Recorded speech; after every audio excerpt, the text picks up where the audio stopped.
Good afternoon. Good afternoon. Welcome to this baccalaureate service honoring the Rhodes College class of 2017.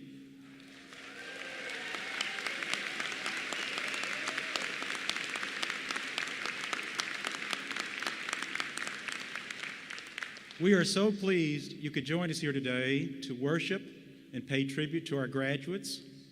We're grateful for the special role you've played in your graduate success.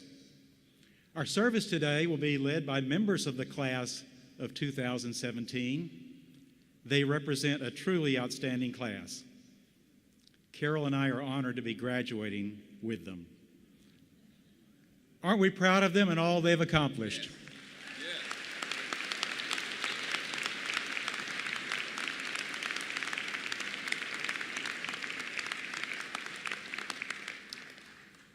We're delighted to have as our speaker Dr. Marc Musi, who will be introduced later in the program. An inspiring teacher with a wise heart, Professor Musi reminds us that our happiness depends on how we pay attention. So let us focus our attention right now, with grateful hearts, on the joy of this moment and all it means to you and your graduate. Thank you for being here today. Anna Grace Clonch will begin our service with an invocation.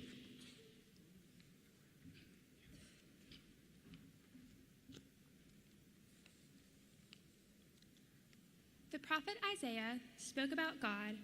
When you turn to the right, or when you turn to the left, your ear shall hear a word behind you saying, "This is the way. Walk in it." Tomorrow we will walk in Fisher Gardens. Today, as we come to this invocation with an ending before us and trusting in the power of a blessing, I invite you to look to your right. Now look to your left. Take a breath. Let us pray. God of peace and great healer, through time you have been known by many names and called upon by distinct voices. Today in joy, we invite you, Lord, to settle into our hearts and minds, that we might remember the way upon which we walked in Memphis at Rhodes College. Today is no different from yesterday or tomorrow. The constancy of sunrise and sunset guards our waking and maneuvering into rest. Expectant mothers bear life into the world, and families bid loved ones goodbye. The echoes of belly laughter and tender weeping coax relief where it is needed. And yet, today is like no other day. God, make us mindful of this threshold, for how far we have come and the distance we have yet to travel. Today is a day that can hold lament. We lament pain and suffering that any carry from the past 4 years. God, none of us come to this day without a little bruising. Today is a day that also holds gratitude. We celebrate that we are surrounded by people who have strengthened and encouraged us, sacrificed and saved for us to make our way to the privilege of a formal education. God, we give thanks for the humble leadership of President Trout, for the loving hands that prepared the food we too often took for granted, for the professors who challenged, convicted, and inspired us, for the joyful hearts who made sure we had a beautiful and clean environment day after day, for the campus safety officers who called us by name, for the class of 2017 who came as strangers and leave as friends, who taught and supported one another. We come to you with wonder and excitement for the new journeys we're about to travel, and with everlasting gratitude for those who have walked with us on our path to get here. God, help us to understand that when we leave Rhodes College, we're not called to phony innocence or splendid isolation, but charged to face the future and to examine the needs of the common good. The rest of the world is not like the campus we stand on, surrounded by black iron gates. But this we already know. We might like to give the false impression that we are about to embark on a big change, but the truth is that our past 4 years have been marked and swirled with transition. We have lived through our college years, witnessing changes on our campus and movement all throughout the world. We have witnessed the rise of voices given to silenced women, but we are still working to create an atmosphere of trust and a hearing of all voices. We have seen the rise of Black Lives Matter. God, we can't pretend to live in a just nation when the color of your skin still determines your likelihood of police brutality.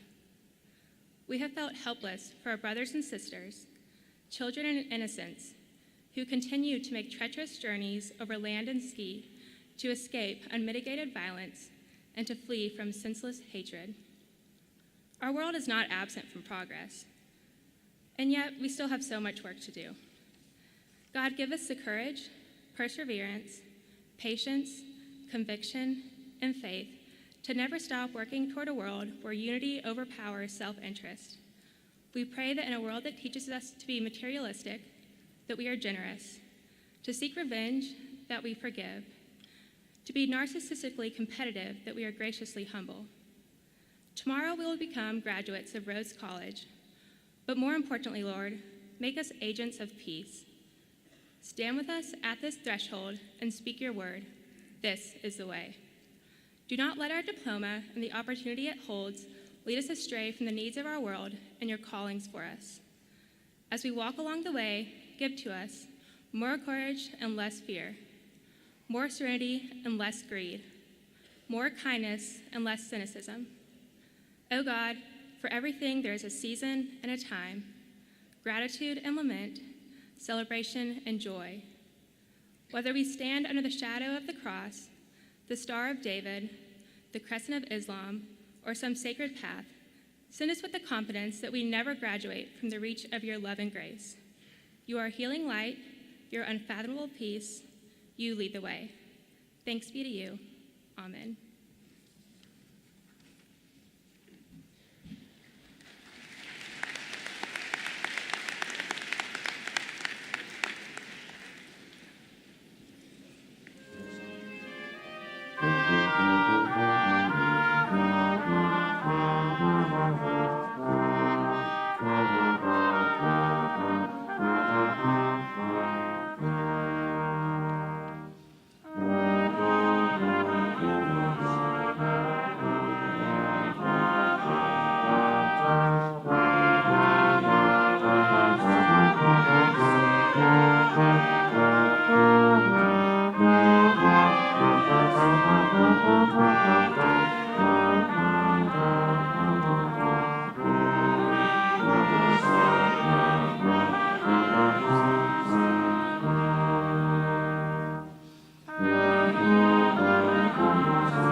A reading from Ecclesiastes, chapter 3, verses 1 through 8.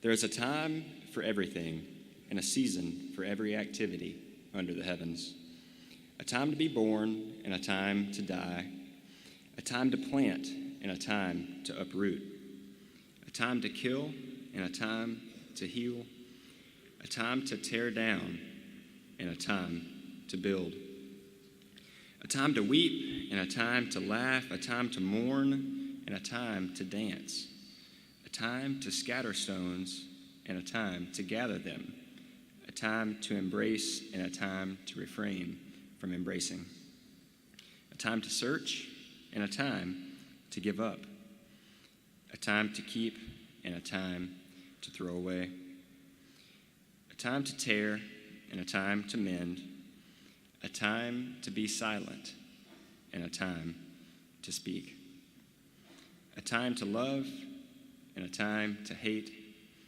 a time for war and a time for peace.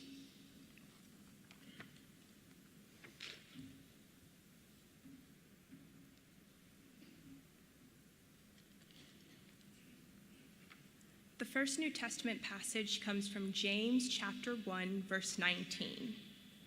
My dear brothers and sisters, take note of this.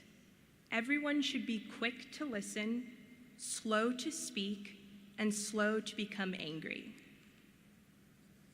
The second passage comes from Mark chapter 1, verse 35. Very early in the morning, while it was still dark, Jesus got up, left the house, and went off to a solitary place where he prayed.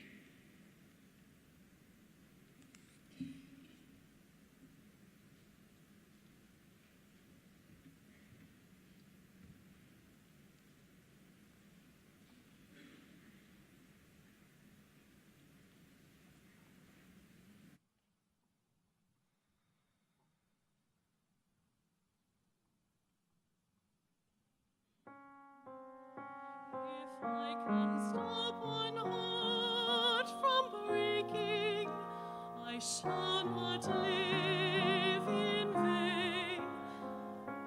If I can ease one life aching, or cool one pain, or help one fainting robin unto his nest again, I shall not live in vain.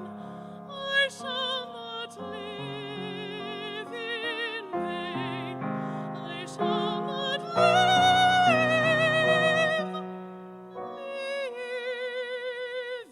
in vain.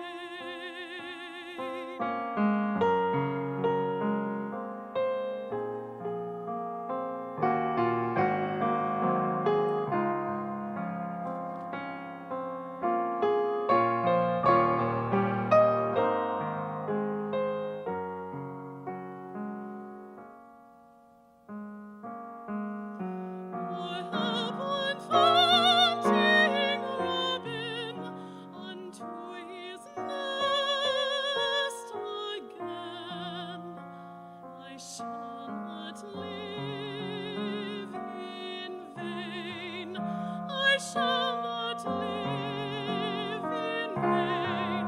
I shall not live in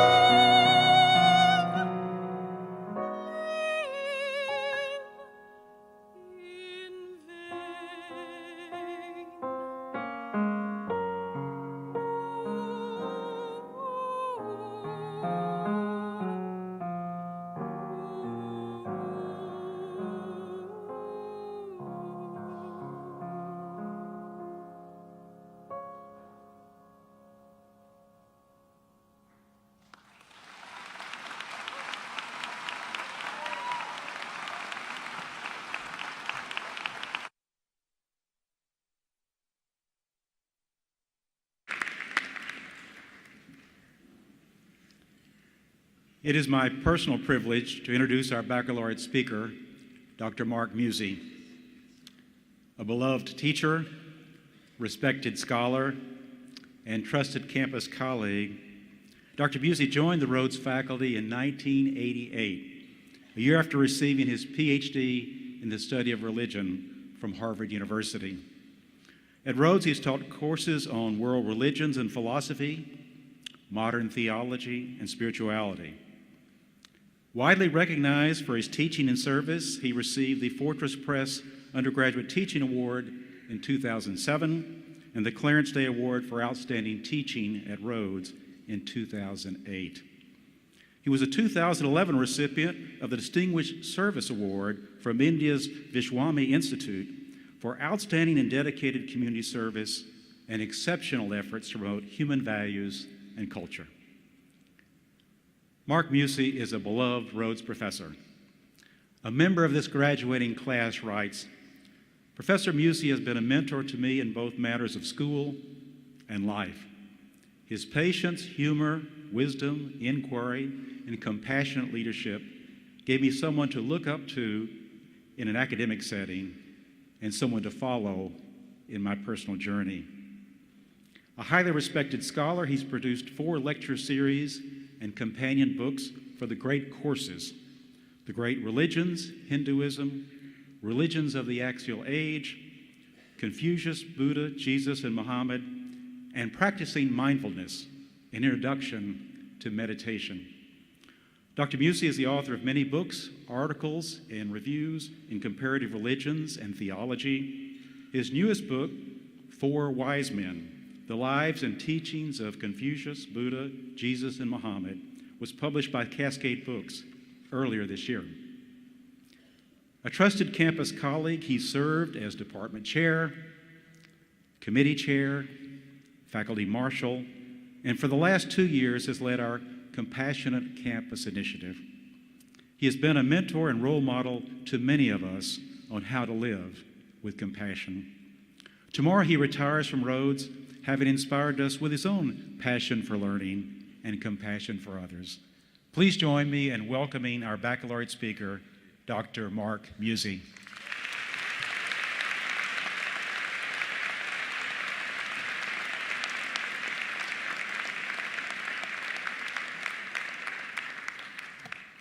Thank you, President Trout, for that very kind and generous introduction. It's been my privilege to work with you throughout your 18 years here at Rhodes College, especially in the last several years as we have tried to make Rhodes a more hospitable and inclusive campus. Your leadership and example have been an inspiration to us all. Many in our audience may not be aware that this will be your last baccalaureate and commencement as president of Rhodes, since you, like me, will be retiring shortly. So let me begin by simply acknowledging this important transition in your life, just as we have gathered this afternoon to celebrate the transition in the lives of our students. So it is in gratitude to you that I dedicate my remarks. I never attended a baccalaureate until I started teaching at Rhodes 30 years ago. At the time, I didn't know much about the event or what purpose it served. I surmised it had something to do with the Christian tradition, since in those olden days, these occasions were always held in a church, which was not easy to manage in Midtown Memphis with a size of a crowd this large. Although I remained unsure of its meaning, I soon found myself strangely attracted to the ceremony, and I ultimately attended almost every baccalaureate in those 30 years. I must confess, though, it wasn't just the baccalaureate service that drew me. Perhaps an even greater factor was the fact that I like dressing up in this hot pink gown and this black velvet cap. Or as my friend and colleague, Professor Pat Shade calls it, channeling my inner drag queen.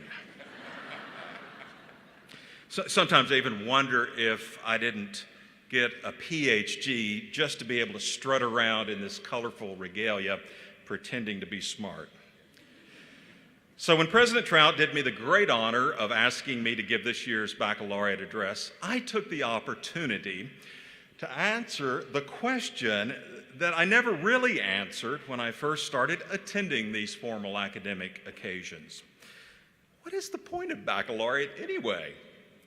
Why do we have 2 occasions to celebrate the graduation of those who have completed our program of study, especially when one is late on a Friday afternoon at the very moment when the burdens of the work week have begun to wear down most of us. Surely, this is the worst time in the entire week to listen to a speech, and therefore the worst time to have to give one. So that question about purpose sent me to the books, by which of course I mean Google, and there I learned, as I initially suspected, that the tradition of baccalaureate goes back to the origins of the liberal arts college in Christian monasticism.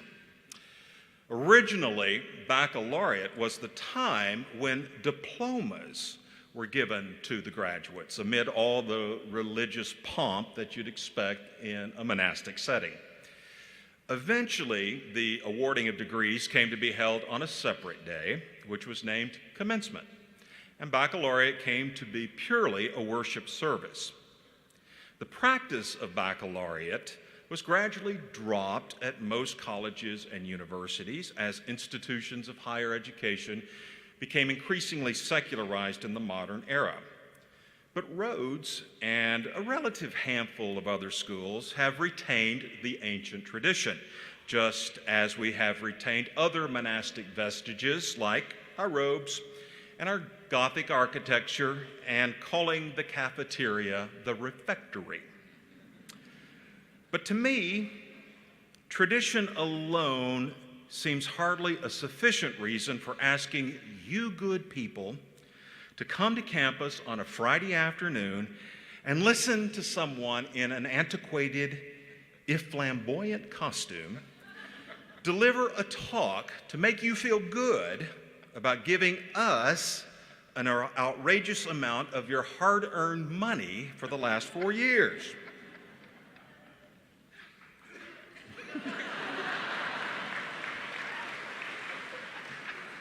Thank you.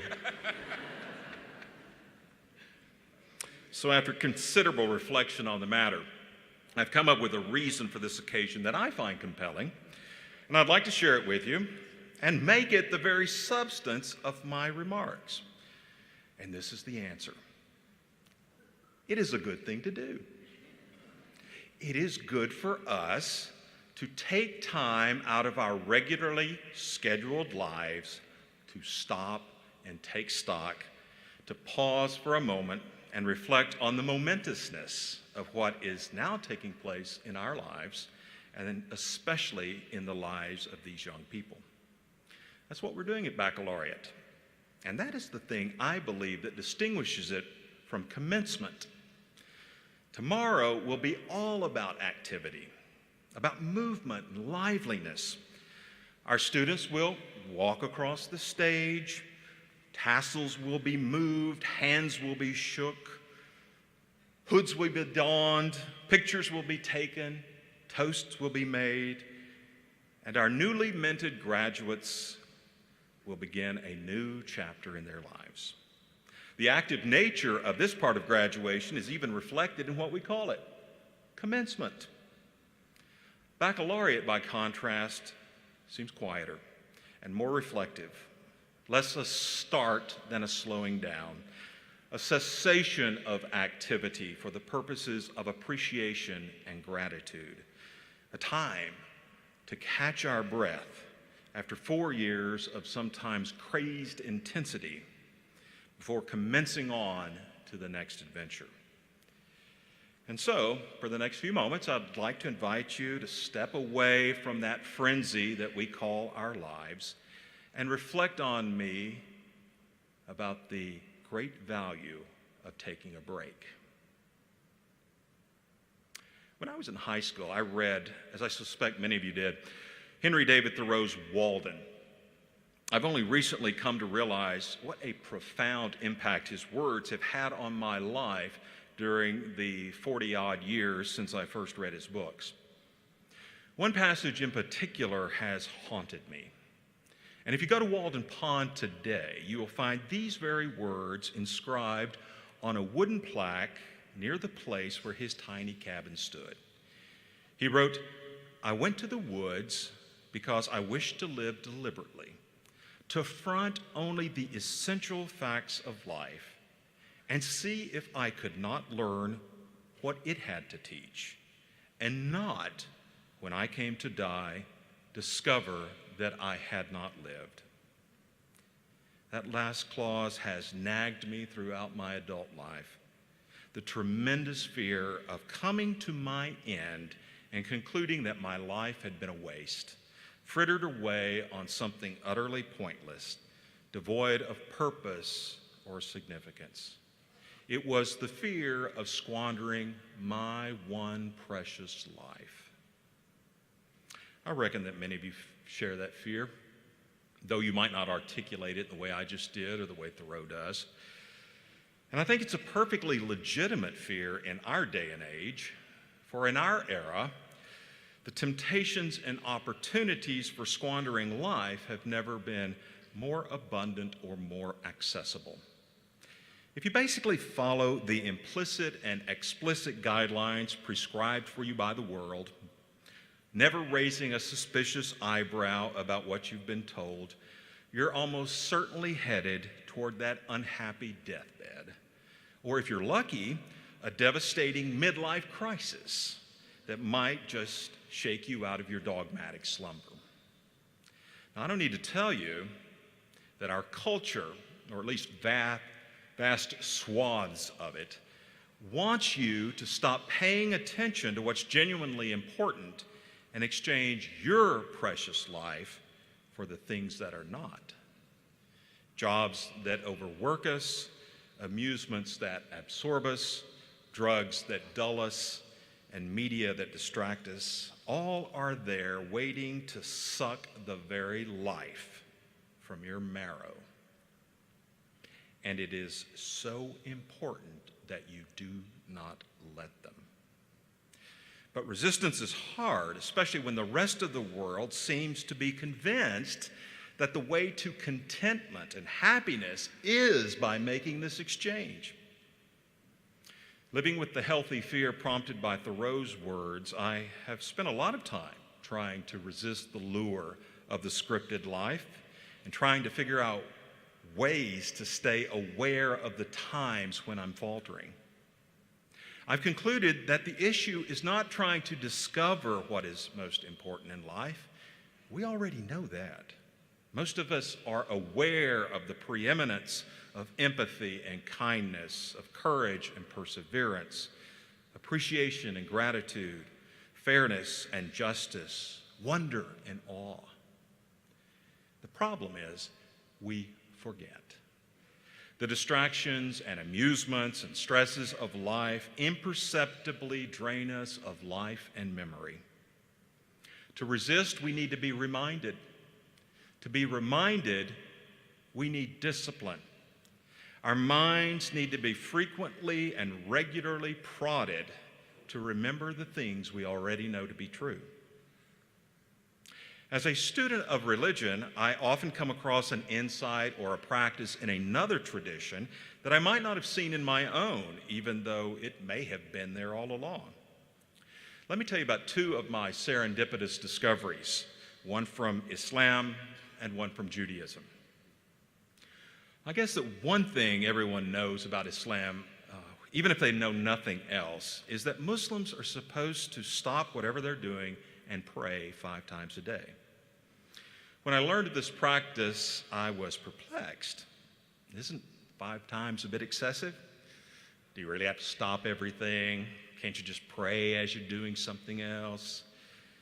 Islamic prayer finally began to make sense to me when I discovered what the Quran says about the fundamental nature of human beings.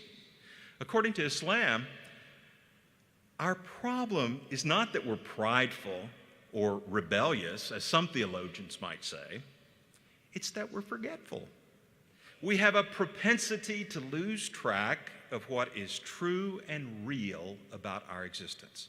We get so absorbed in our small lives and forget the larger context of life itself, the reality in which we live and move and have our being. Prayer several times a day is a way to remind us of those things we forget. And the frequency of Muslim prayer, That's just a measure of the depth of our forgetfulness and the power of the world to distract us. Discovery 2. Just a few years ago, 2 of the brightest students I've ever taught, a brother and sister it turned out, were coincidentally taking the same class with me. And one day they came to ask me to reschedule their final, which was to be given on Saturday. Now, naturally, I asked about the reason for their unusual request, and they explained that they had grown up as Seventh-day Adventists and were accustomed to observing the Sabbath. Intrigued, I inquired further. You mean you never work on Saturdays? That's right. Not even homework or studying for a test? Nope. Cleaning your room? No. You mean you've been attending Rhodes for 4 years and 3 years, respectively, and during this entire time, you've not done any work on the Sabbath? And yet you are both at the top of your class? They were too humble to respond. I consider the Sabbath Judaism's greatest gift to the world, and I'm not alone. Some of my Jewish friends who are atheists still zealously observe Shabbat and would not consider giving it up. And why? Why are they so protective out of one day of the week, even though they would never darken the door of a synagogue or keep kosher? Because, like Baccalaureate, it's a good thing to do. To quote Jesus, the Sabbath was made for human well-being. It's too bad that hardly anyone still observes the Sabbath, whether it's considered a Saturday or a Sunday. Even the most devout Christians rarely practice Sabbath in the way it was intended, as a 24-hour period to abstain from work, to be with family and friends, and to consider the truly important things in life. Instead, we use the weekend as a time to catch up on our jobs, answer delinquent emails, maintain the lawn, watch football, and buy groceries. And keeping the Sabbath, if we keep it at all, gets squeezed into 1 hour of church time. Now, don't get me wrong.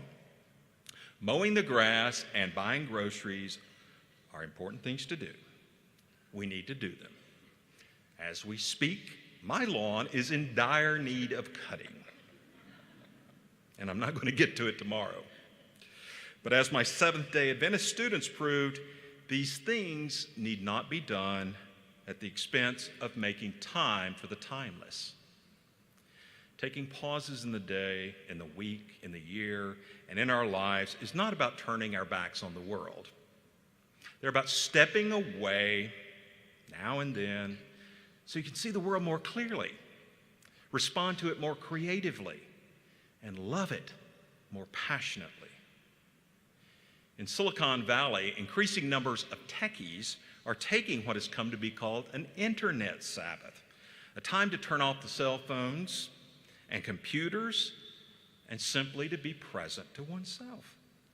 At Intel, employees are encouraged to unplug for 4 hours each Tuesday afternoon for what they call thinking time.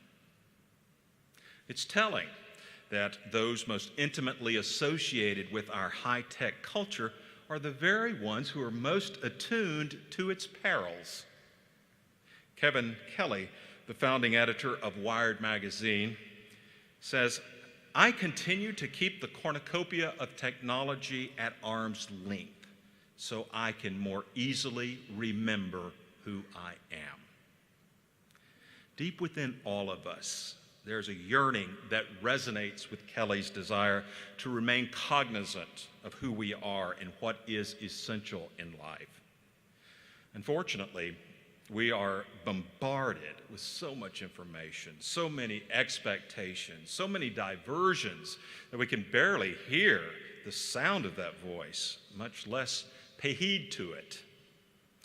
And there are those who are aware of this deep longing within us, and they often try to turn our desires for a break from the world to their worldly advantage, pulling us back into our restlessness by tugging at the heart's yearning for rest.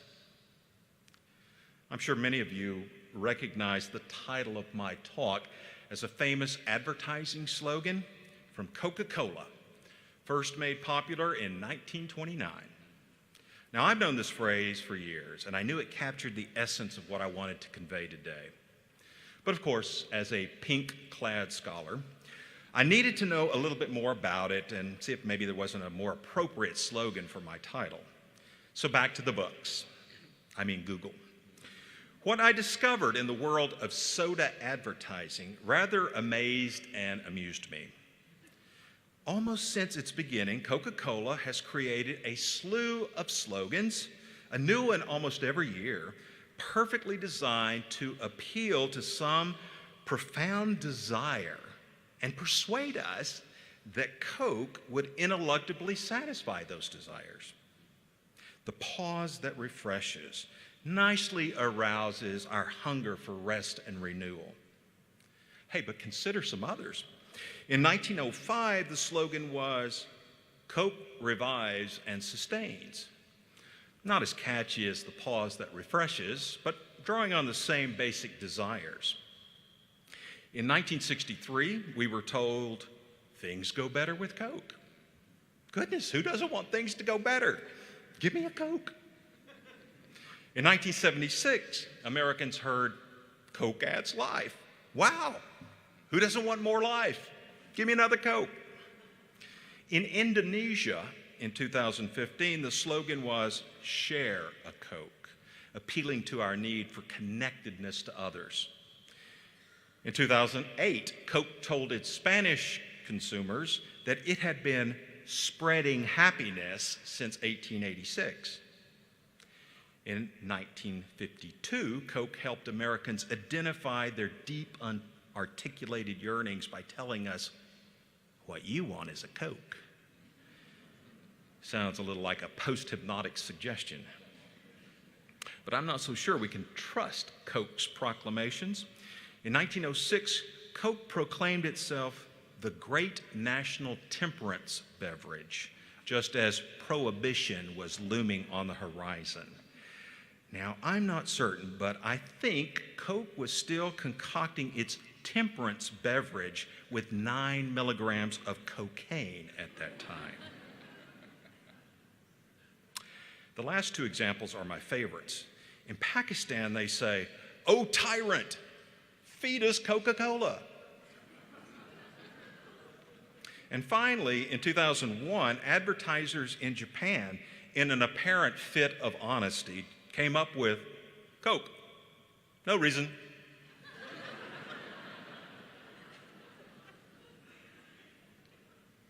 My point in mentioning these slogans, besides trying to garner a few cheap laughs, is to substantiate the claim that we all deeply desire some fundamental things like rest and refreshment and happiness and community and a greater sense of life. These longings are, to quote the ads one last time, the real thing. And Coke knows this. That's why Coca-Cola is one of the best-selling commodities in the entire world. And even some of its competitors try to get in on the action. Dr. Pepper was invented in my hometown, Waco, Texas, and I would be vilified by my fellow Texans if I did not mention it. When I was growing up, a bottle of Dr. Pepper displayed an odd logo, a red circle with the name Dr. Pepper on it, and the numbers 10, 2, and 4 surrounding it. I think, yes, I actually happen to have a bottle of it here with me. You won't find this on the grocery shelves today, but this is an old bottle of Coke that I grew up familiar with. Now, conspiracy theorists have long thought that that 10, 2, and 4 had some kind of satanic reference. But I can assure you that the numbers are there merely to remind you that you should drink a bottle of this beverage at 10 o'clock, 2 o'clock, and 4 o'clock. These are the times we find our energies flagging and we need a break and a hefty dose of caffeine. So, out of Mecca, People have been encouraged to stop at regular intervals and acknowledge their dependence on the sacred and reflect on the deeper significance of their lives. Out of Waco, we have been encouraged to stop at regular intervals to reinforce our sugar and caffeine addictions. I think if we were to follow the advice of Dr. Pepper, we would be consuming about 27 teaspoons of sugar per day from soda alone. Now, I'm no physician, but that does not sound to me like good advice coming from a doctor. However, pausing at 10, 2, and 4 is good advice. Okay, it was not my intention to get so involved in discussing soda water or dispensing medical opinions. I was merely trying to say that advertisers know us well, often better than we know ourselves. And they know how to take our deepest wants and make us believe that their product or services will satisfy us.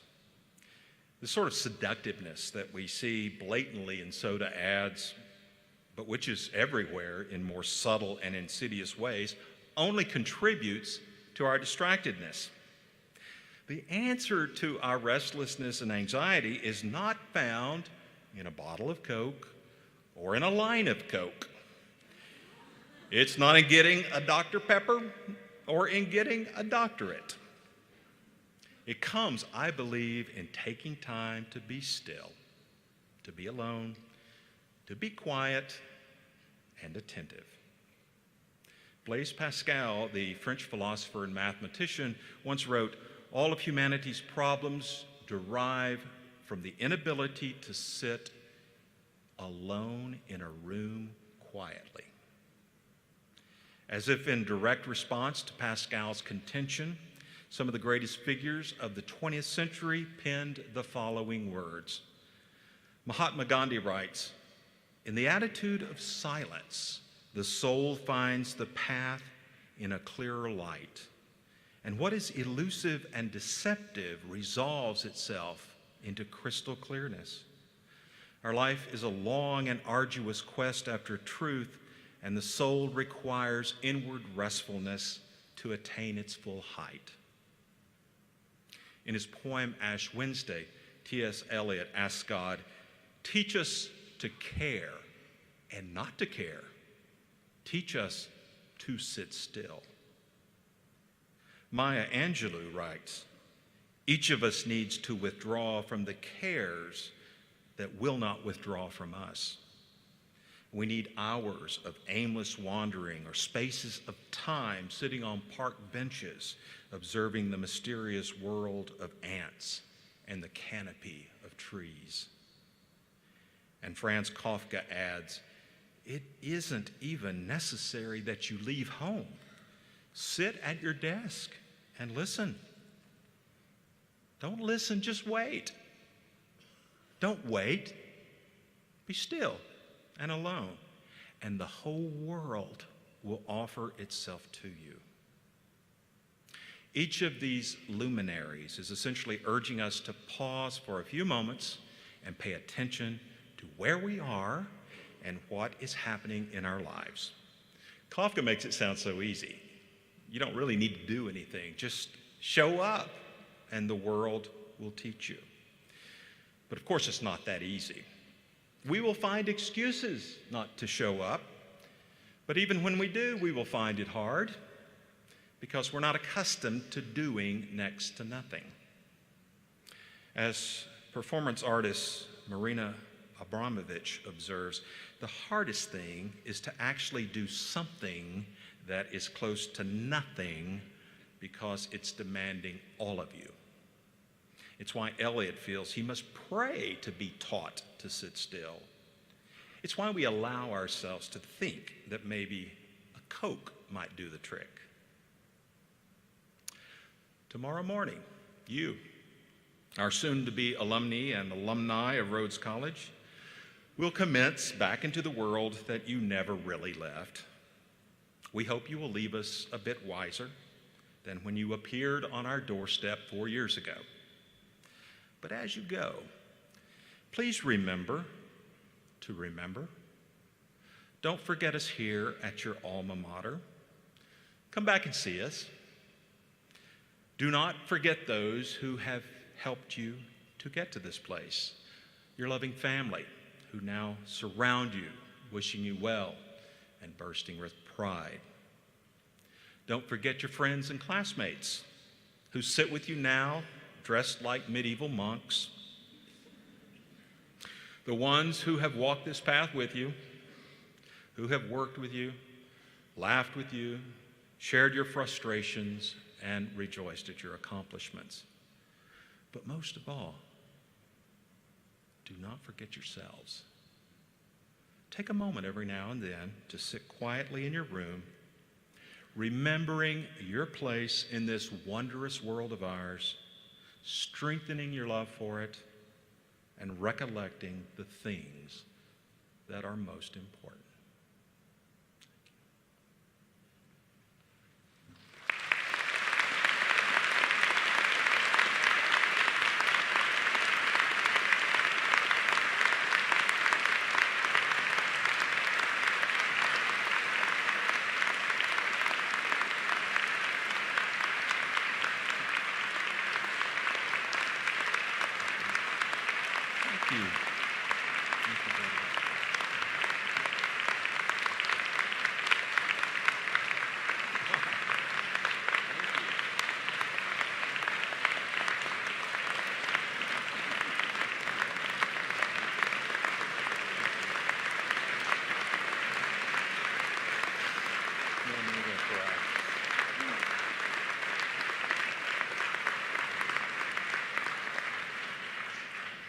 Thank you very much. I was going to cry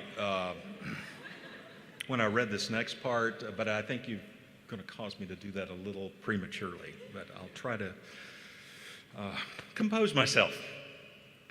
Thank you. I'm very grateful. I'd like to introduce a man now for whom the concept of sitting quietly is unknown. But the concept of keeping in touch with the important things is not. I mean none other than my dear friend and fellow retiree, Professor Luther Iman Ivory. For the last 5 years, Lou and I have worked across from each other across the hall in Clough on the 4th floor, looking after each other like family. In fact, he is my family. He's a grandfather to my daughter and a brother to my wife and me. And I'll miss him very much. He has been kind enough to say the benediction today, because I can't do it. And I can think of no better person to have the last word.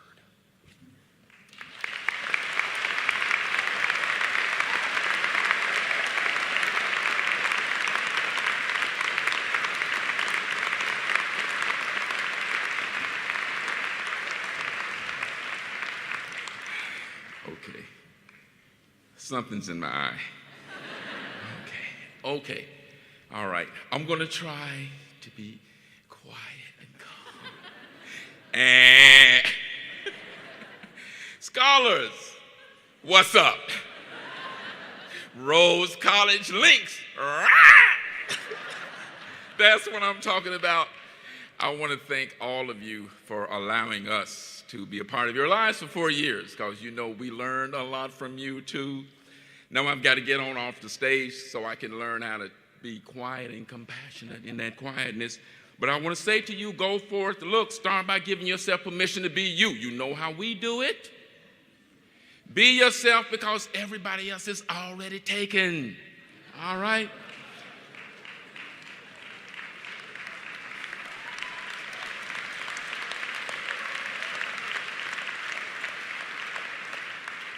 You got to seek the common good. You just got to do that. And remember these powerful words, man. They're so small but so powerful, like thank you.